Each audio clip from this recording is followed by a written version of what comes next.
वंदे मातरम साथियों, future drops education के online platform पर आपका हार्दिक स्वागत है। अपन एक नया विषय लेके चल रहे थे, राजस्थान की राज व्यवस्था।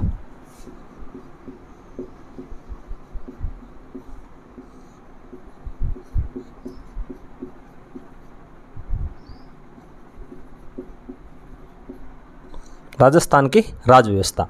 और राजस्थान की राज व्यवस्था में अपन ने सबसे पहला जो टॉपिक लिया था वो लिया था विधानमंडल। विधानमंडल, तो विधानमंडल के अंतर्गत अपन 4 अनुच्छेद की पहले बात कर चुके थे। एक अनुच्छेद 168, इसमें विधानमंडल का उल्लेख है। विधानमंडल शब्द का उल्लेख और विधानमंडल होगा राज्य के लिए, इसका उल्लेख अनुच्छेद 168 में है। फिर 169, इसमें विधान परिषद का उल्लेख है, विधान परिषद होगी। और फिर 170 में, अनुच्छेद 170 में विधानसभा का उल्लेख है कि राज्य में एक विधानसभा होगी।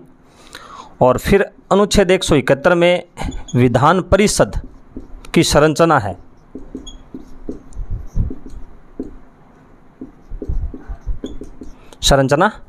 तो ये 4 अनुच्छेद अपन पहले कंप्लीट कर चुके थे। और चौथे अनुच्छेद के अंतर्गत एक बात और शामिल कर लेना कि विधान परिषद की सदस्य संख्या कितनी हो सकती है।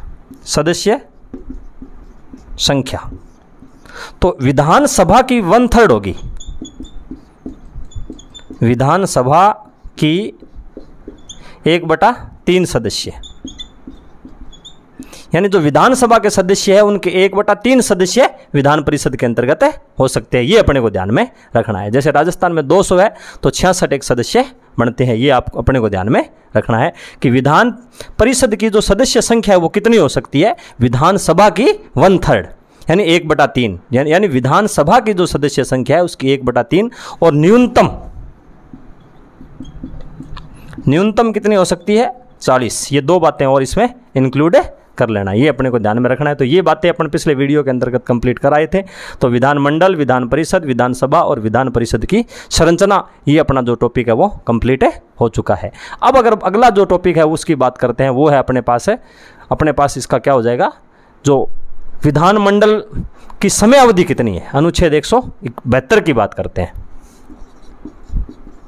अनुच्छेद 172 आज का अपना जो टॉपिक है वो उसके बारे में बात करते हैं। अनुच्छेद 172 इसके अंतर्गत क्या है, यानी विधानमंडल की समय अवधि। विधानमंडल की समय अवधि, यानी विधानमंडल की जो समय अवधि है वो कितनी है, उसके बारे में अपना ये आज के सब्जेक्ट का विषय है। तो ये सब बातें अपन पिछले वीडियो में कंप्लीट कर आए। और आज अपना जो टॉपिक है वो है विधानमंडल की समय अवधि। तो विधानमंडल की समय अवधि का उल्लेख कहाँ पर है, अनुच्छेद 172 में है। विधानमंडल के अंतर्गत अपन 2 बातें तुलनात्मक अध्ययन ले लेते हैं, एक विधानसभा और एक विधान परिषद। विधान परिषद दोनों को साथ साथ लेके चलेंगे। ये किसमें, विधानमंडल का मतलब विधानसभा भी शामिल और विधान परिषद भी शामिल है। तो इन दोनों की समय अवधि क्या क्या है इसके बारे में अपन बात करेंगे। तो सबसे पहला है समय अवधि विधानसभा की कितनी है, 5 वर्ष। कितनी है, 5 वर्ष है। विधानसभा की समय अवधि कितनी है, 5 वर्ष है। और विधान परिषद की समय अवधि कितनी है, 6 वर्ष है। यानी विधानसभा के जो सदस्य है उनका कार्यकाल कितना हुआ, 5 वर्ष हुआ। और विधान परिषद के जो सदस्य है उनका कार्यकाल कितना हुआ, 6 वर्ष हुआ। ये अपने को ध्यान में रखना है। एक बार 1944 में संविधान संशोधन के द्वारा 44वें संविधान संशोधन के द्वारा इसकी समय अवधि 6 वर्ष कर दी गई। समय विधानसभा की जो समय है वो 44वें संविधान संशोधन द्वारा 6 वर्ष कर दिया गया। परंतु 42वें ये क्या है कि 44वें संशोधन द्वारा 42वें संशोधन द्वारा 6 वर्ष कर दिया गया। ये अपने को ध्यान में रखना है। और 44वें संशोधन द्वारा वापिस इसको 5 वर्ष कर दिया गया। 44वें संशोधन द्वारा वापिस 5 वर्ष। ये थोड़ा सा उल्लेख ध्यान में रख लेना है कि विधानसभा का कार्यकाल है वो 5 वर्ष है और विधान परिषद का जो कार्यकाल है वो 6 वर्ष है। यानी इसके सदस्यों की संख्या जो विधानसभा के सदस्य है वो अपने पद पर 5 वर्ष तक बने रह सकते हैं और विधान परिषद के 6 वर्ष तक बने रहते हैं। ये अपने को ध्यान में रखना है। तो ये एक पहली बात तो ये हो गई। दूसरी इंपॉर्टेंट बात क्या है कि राज्यपाल इसको समय से पूर्व भंग कर सकता है। विधानसभा को राज्यपाल द्वारा मुख्यमंत्री की सलाह से, मुख्यमंत्री की सलाह से 5 वर्ष पूर्व भी भंग, यानी विधानसभा को क्या किया जा सकता है, भंग किया जा सकता है। कैसे किया जा सकता है कि मुख्यमंत्री की सलाह से राज्यपाल उसको 5 वर्ष से पहले भी भंग कर सकता है। और या फिर अगर मान लो ये हो जाता है तो इसको मतलब क्या है कि राज्यपाल 5 वर्ष पहले भी मुख्यमंत्री की सलाह से भंग कर सकता है। एक बात तो ये अपने को ध्यान में रखना है। और दूसरी क्या है, इसको क्या है, कभी भंग नहीं किया जा सकता, कभी भंग नहीं, केवल समाप्त, केवल समाप्त संसद द्वारा। यानी ये स्थायी सदन है, इसका कार्यकाल 5 वर्ष, इसका कार्यकाल 6 वर्ष। ये राज्यपाल द्वारा मुख्यमंत्री की सलाह से 5 वर्ष से पहले भी भंग की जा सकती है, ये कभी भंग नहीं की जा सकती। ये अपने को ध्यान में रखना है। अब इसमें क्या है कि एक बात और है कि इसको अगर आपातकाल लागू होता है, आपातकाल में संसद 1 वर्ष बढ़ा सकती है, 1 वर्ष बढ़ा सकती है। यानी जो कार्यकाल है वो 5 वर्ष प्लस 1 वर्ष 6 वर्ष हो सकता है। तो अधिकतम इसका कार्यकाल अगर 52, 56, 60 अनुच्छेद 352, 356 और 360 के तहत अगर आपातकाल लागू होता है तो इसकी समय अवधि है वो क्या है कि वो 5 + 1 6 वर्ष कर सकती है। ये अपने को ध्यान में रखना है।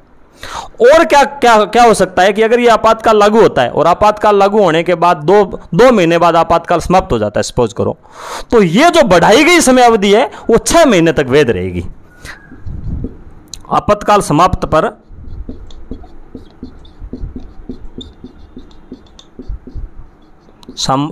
पर बढ़ाई गई अवधि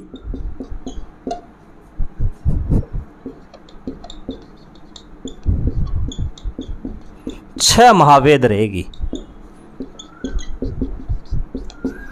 सपोज करो कि 2023 के अंतर्गत अगर आपातकाल लागू हो जाता है जनवरी में और मार्च में आपातकाल की घोषणा वापस ले ली जाती है और विधानसभा का जो कार्यकाल है वो 1 वर्ष बढ़ा दिया जाता है उस समय संसद द्वारा, तो फिर अगर उसको हटा दिया, अगर आपातकाल हट गया तो जो बढ़ाई गई अवधि है वो 6 महीने तक ही वैध रहेगी।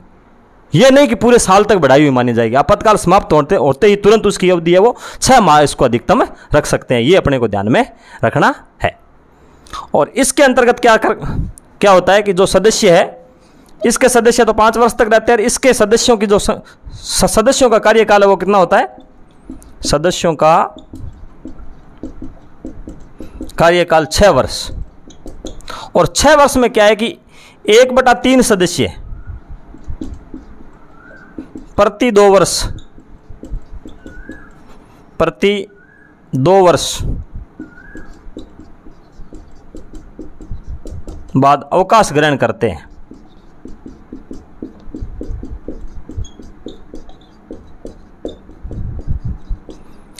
यानी कि जो जितनी सदस्य संख्या है उनका जो विधान परिषद के जो सदस्य है उनका कार्यकाल कितना है, 6 वर्ष है। और 1/3 सदस्य 2 साल बाद रिटायरमेंट हो जाते हैं। ये अपने को ध्यान में रखना है। और फिर हर जो मतलब 2 वर्ष बाद में फिर 1/3 सदस्यों का चुनाव कर लिया जाता है। ये अपने को ध्यान में रखना है। तो ये अब आप बड़ी बड़ी बातें इसके अंदर दोबारा दौरान कर लेते हैं कि अनुच्छेद 172 में विधानमंडल की समय अवधि दी गई है, यानी कितने टाइम तक वो रहेगी। तो विधानसभा का जो कार्यकाल है वो 5 वर्ष है और विधान परिषद का जो कार्यकाल है वो 6 वर्ष है। और ये 42वें संशोधन द्वारा इसको 6 वर्ष कर दिया गया था, परंतु 44वें संशोधन द्वारा वापस इसको 5 वर्ष कर दिया गया।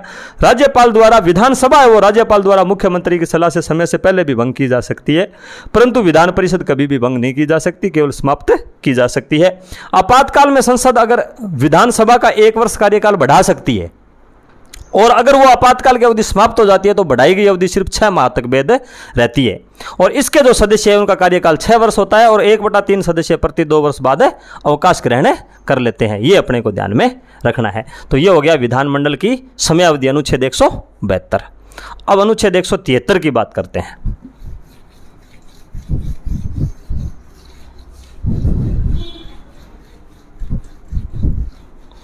अनुच्छेद 173 विधानमंडल के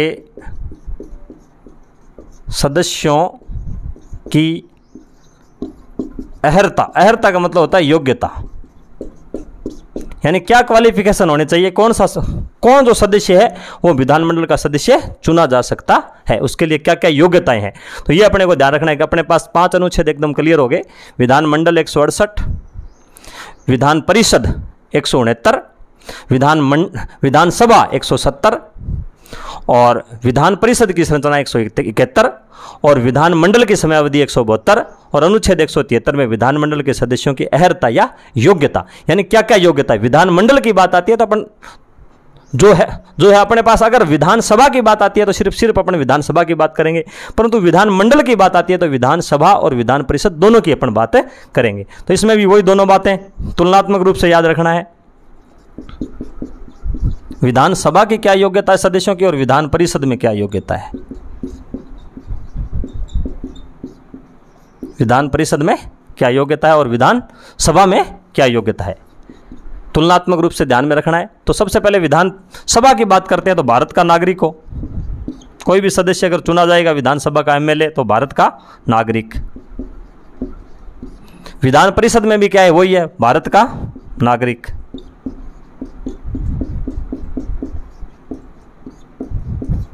भारत का नागरिक हो। विधानसभा में सदस्य की उम्र आयु कितनी होनी चाहिए, 25 वर्ष होनी चाहिए, ये याद रखने वाली बात है, 25 वर्ष विधानसभा में। और विधान परिषद में आयु कितनी है, 30 वर्ष। ये फैक्ट इसमें याद रखना है, दोनों में और सब चीज़ लगभग सेम सी है, थोड़ी थोड़ी बातें अपने को ध्यान में रखनी है कि विधानसभा का जो सदस्य चुना जाता है, ये प्रश्न पूछे जाते हैं कि कौन सी योग्यता इसमें से नहीं है, इस प्रकार के प्रश्न पूछे जाएंगे। तब आपको ये सारे फैक्ट याद होंगे, तभी आप प्रश्न को हल कर पाओगे। तो विधानसभा में भारत का नागरिक हो, आयु 25 वर्ष हो, विधान परिषद में भारत का नागरिक हो, आयु 30 वर्ष हो, ये इंपॉर्टेंट है। उसके बाद में अगर बात करते हैं तो एक योग्यता है पागल और दिवालिया घोषित न हो। पागल या दिवालिया ना हो, यानी कि मानसिक रूप से विकृत नहीं हो, इस प्रकार की स्थिति नहीं होनी चाहिए। दिवालिया का मतलब ये होता है कि उसने क्या है कि जो है आर्थिक रूप से उसने क्या है कि अपने आप को ये घोषित कर दिया है कि दिवालिया किसे कहते हैं कि अगर मान लो किसी व्यक्ति ने ये कह दिया है कि मेरे पास आर्थिक रूप में कुछ भी नहीं है, तो वो क्या कहलाता है, दिवालिया कहलाता है। ये अपने को ध्यान में रखना है कि मतलब उसके पास देनदारियों को देने के लिए कुछ भी नहीं है, तो वो क्या कहलाता है, दिवालिया कहलाता है। पागल और दिवालिया ना हो, इसमें भी पागल और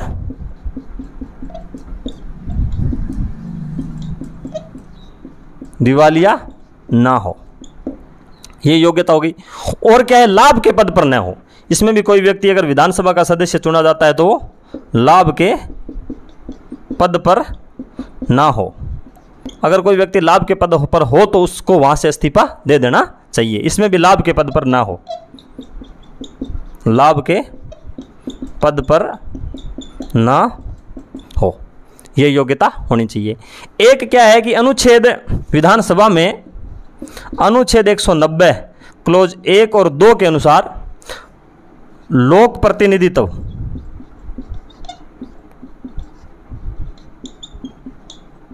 अधिनियम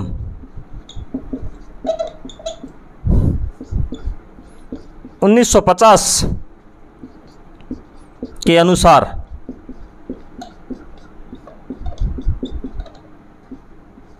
योग्यता रखना आवश्यक है।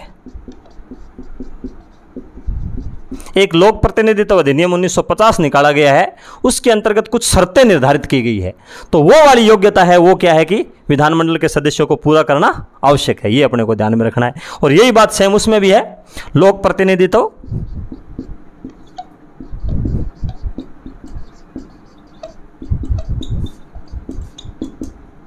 अधिनियम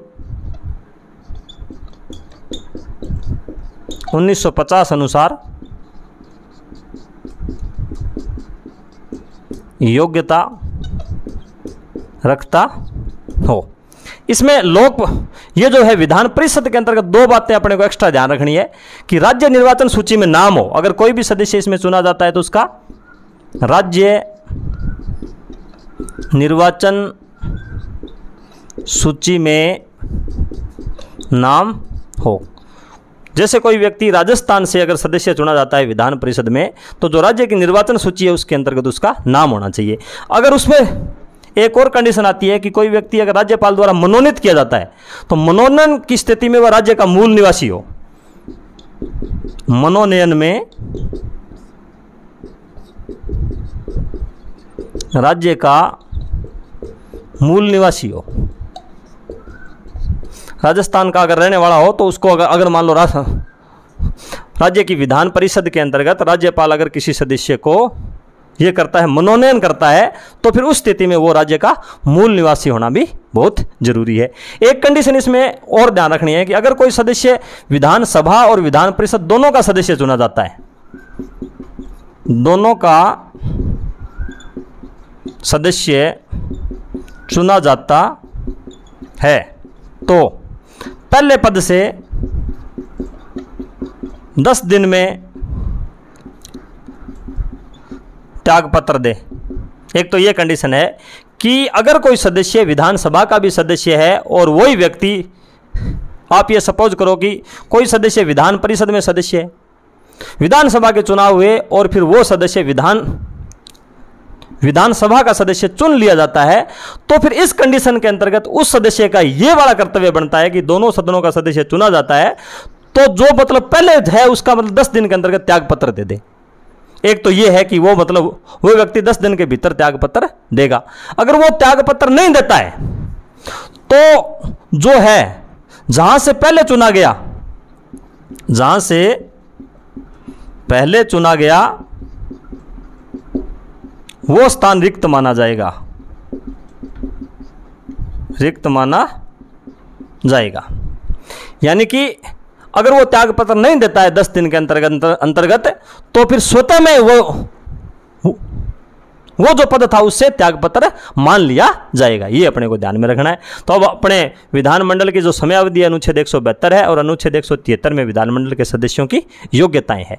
तो विधानसभा के सदस्य भारत का नागरिक हो, विधान परिषद में भी भारत का नागरिक हो, आयु विधानसभा में 25 वर्ष हो और विधान परिषद में 30 वर्ष हो, पागल और दिवालिया घोषित ना हो, इसमें भी पागल और दिवालिया घोषित न हो, लाभ के पद पर ना हो, इसमें भी लाभ के पद पर ना हो, अनुच्छेद 190 क्लोज 1-2 के अनुसार लोक प्रतिनिधित्व अधिनियम 1950 के अनुसार योग्यता रखता हो, उसमें भी लोक प्रतिनिधित्व अधिनियम 1950 के अनुसार योग्यता रखता हो।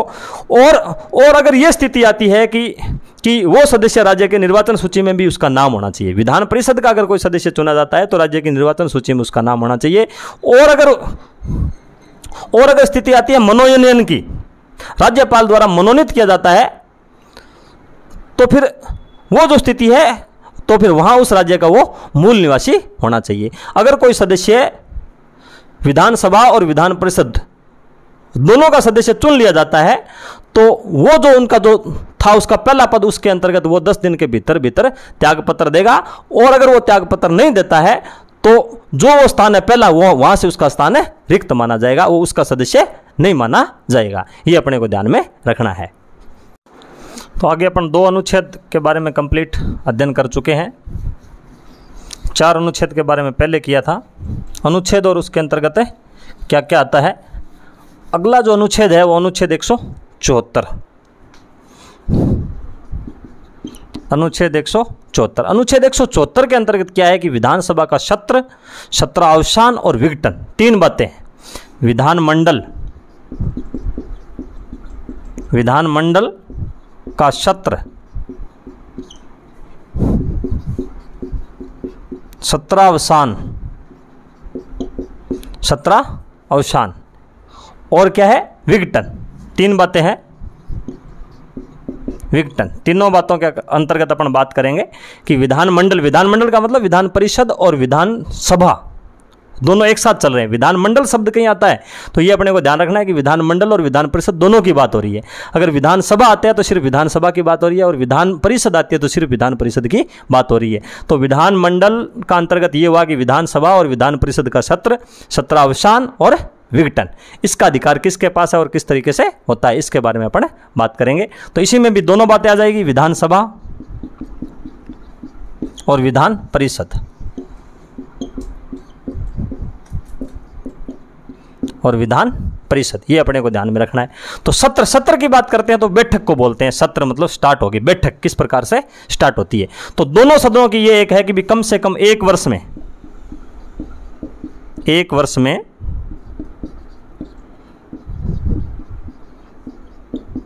कम से कम 2 बैठक, यानी एक वर्ष में कम से कम 2 बैठकें होना बहुत जरूरी है।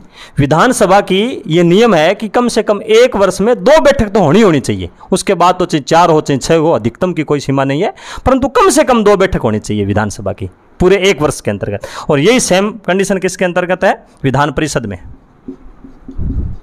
एक वर्ष में कम से कम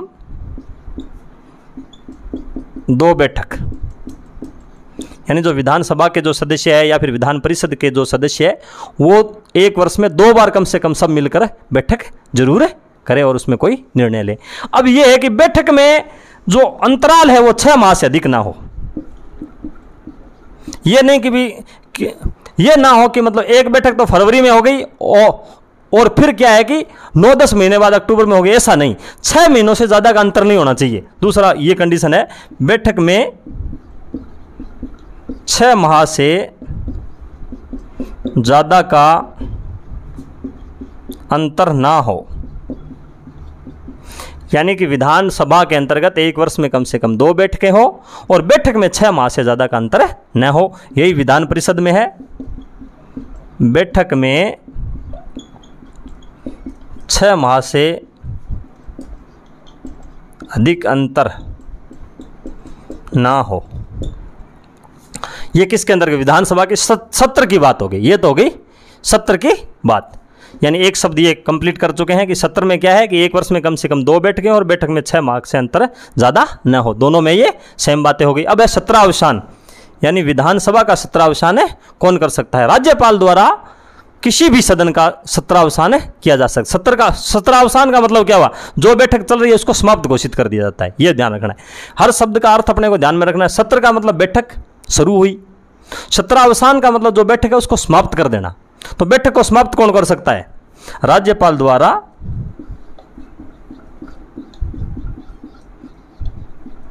किसी भी सदन, 2 सदन है विधानसभा और विधान परिषद, किसी भी सदन का 17 अवसान करने का अधिकार है। राज्यपाल को किसी भी सदन का 17 अवसान का अधिकार है, यानी बैठक को समाप्त घोषित कौन कर सकता है, राज्यपाल कर सकता है। किस अनुच्छेद के तहत, अनुच्छेद 74 क्लॉज 2 के तहत है। इसमें 174 क्लॉज 2 के तहत ये अपने को ध्यान में रखना है। 17 अवसान का अधिकार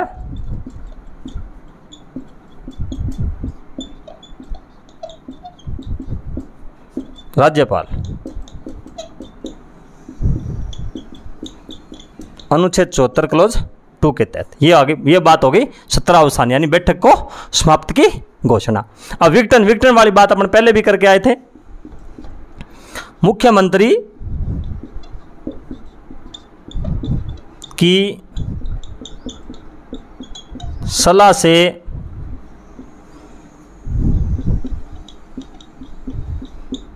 राज्यपाल द्वारा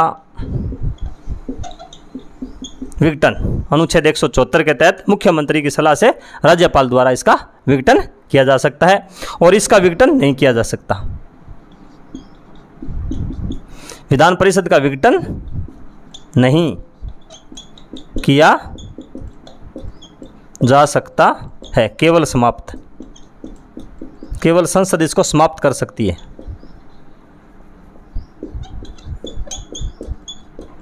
केवल संसद इसको समाप्त कर सकती है, ये अपने को ध्यान में रखना है।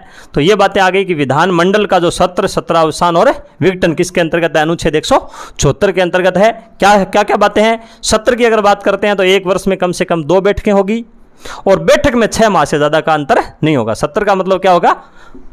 बैठक, ठीक है, ये अपने को ध्यान में रखना है। और सत्रावसान का मतलब बैठक को समाप्त करना। तो राज्यपाल द्वारा किसी भी सदन का सत्रावसान किया जा सकता है, चाहे राज्य विधानमंडल हो, चाहे विधानसभा हो, चाहे विधान परिषद हो, अनुच्छेद 174 क्लॉज 2 के तहत, ये अपने को ध्यान में रखना है। और मुख्यमंत्री की सलाह से राज्यपाल द्वारा विघटित किया जा सकता है विधानसभा को, और विधान परिषद को भंग नहीं किया जा सकता, केवल समाप्त किया जा सकता है, ये अपने को ध्यान में रखना है। तो ये बातें हो गई अनुच्छेद 174 के तहत। अब अनुच्छेद 175 की बात करते हैं।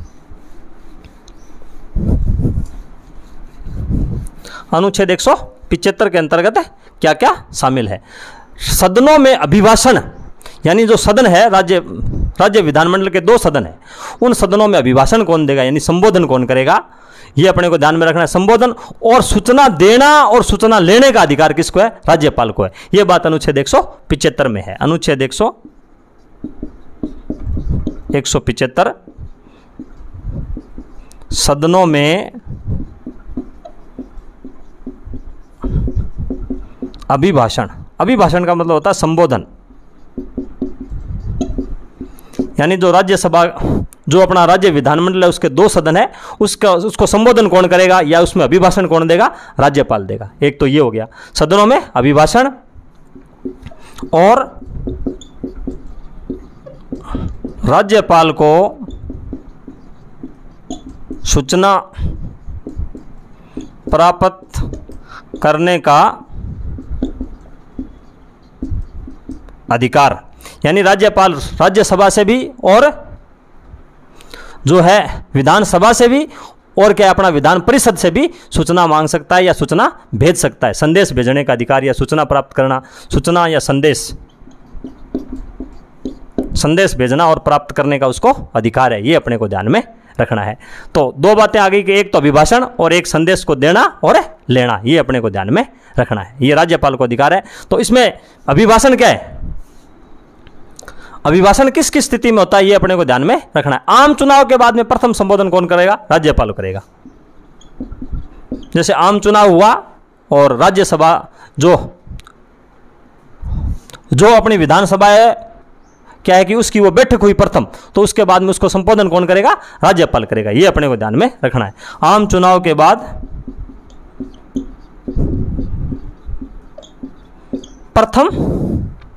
प्रथम संबोधन कौन करेगा? राज्यपाल करेगा। आम चुनाव के बाद प्रथम संबोधन या अभिभाषण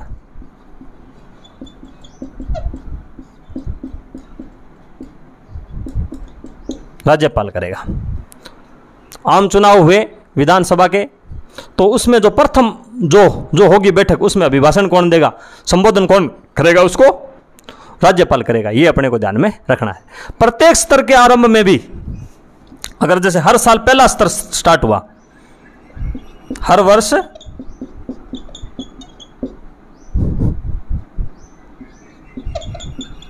प्रथम स्तर को राज्यपाल द्वारा संबोधन या अभिभाषण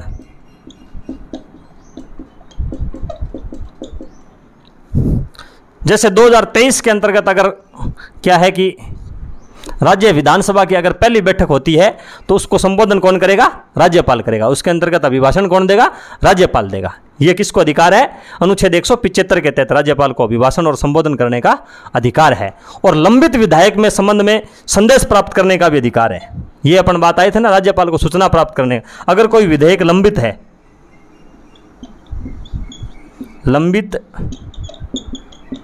विधेयक के संबंध में राज्यपाल को संदेश प्राप्त करने का अधिकार, यानी कि दोनों सदनों से राज्यपाल कोई भी सूचना मांग सकता है और सूचना भेज सकता है, और जो सीएम है, मुख्यमंत्री है या फिर जो मंत्री है, उनका यह कर्तव्य बनता है कि वो राज्यपाल को सूचना दे। तो ये सब बातें किस में है? सदनों में अभिभाषण और राज्यपाल को संदेश प्राप्त करने का अधिकार कौन से अनुच्छेद के अंतर्गत है? अनुच्छेद 175 के अंतर्गत। आम चुनाव के बाद जो होती है प्रथम बैठक, उसका संबोधन कौन करेगा? राज्यपाल करेगा। हर वर्ष जो पहला सत्र होगा उसको संबोधन कौन करेगा? राज्यपाल करेगा। लंबित विधायक के संबंध में यानी लंबित विधायक का मतलब हो गया कि अगर कोई कानून निर्माण का प्रश्न है, वो अगर मान लो वो अगर पड़ा है, बीच में पड़ा है, तो फिर क्या है कि उसके संबंध में राज्यपाल को संदेश प्राप्त करने का अधिकार है। ये अपने को ध्यान में रखना है। ये हो गया अनुच्छेद 175 के अंतर्गत। कौन कौन सी बातें होगी? 3 बातें होगी। आम चुनाव के बाद में जो पहली बैठक होगी उसमें अभिभाषण देगा। दूसरी बात होगी कि जो है वो क्या करेगा? सत्र को संबोधन करेगा। और फिर तीसरी बात है कि लंबित विधायक के संबंध में वो उसको सूचना मांगने का अधिकार है। अब अनुच्छेद 176 के अंतर्गत है क्या है ये, और अपने को ध्यान में रखना है। सिर्फ एक लाइन ही ध्यान रखनी है। अनुच्छेद 176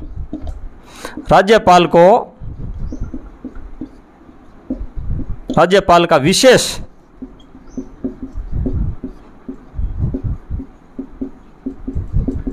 अभिभाषण, यानी सपोज करो कि अगर कोई अगर विधानसभा है और वहां पर क्या है कि जैसे सत्र आ गया, बजट सत्र आ गया, तो वो क्या है कि एक प्रकार का विशेष है, वो अधिवेशन है, तो फिर क्या है कि वहां पर अभिभाषण का अधिकार किसको है? संबोधन का अधिकार किसको है? राज्यपाल को। संबोधन का अधिकार किसके पास है? राज्यपाल को है। यानी राज्यपाल को विशेष अभिभाषण का अधिकार किसके अंतर्गत है? अनुच्छेद 176 के अंतर्गत है। तो आज अपन क्या था, विधानमंडल की समयावधि क्या है, तो ये इसके बारे में पढ़ा। अनुच्छेद 172, अनुच्छेद 173 में विधानमंडल के सदस्यों की योग्यताओं के बारे में पढ़ा। अनुच्छेद 174 के अंतर्गत है विधानमंडल का सत्रावसान और विघटन के बारे में पढ़ा। अनुच्छेद 175 के अंतर्गत सदनों में अभिभाषण, संबोधन और राज्यपाल को सूचना या संदेश प्राप्त करने के अधिकार के बारे में पढ़ा। और अनुच्छेद 176 राज्यपाल का विशेष अभिभाषण के बारे में पढ़ा। तो ये अपन क्या है कि लगभग 168 से लेकर के 168 टू 176 तक अपन इतने अनुच्छेद के बारे में कंप्लीट अध्ययन जो है अपना हो चुका है। और फिर अगला जो है वो उसके का है वो अगले वीडियो के अंतर्गत इसके बारे में पढ़ेंगे। जय हिंद, जय भारत।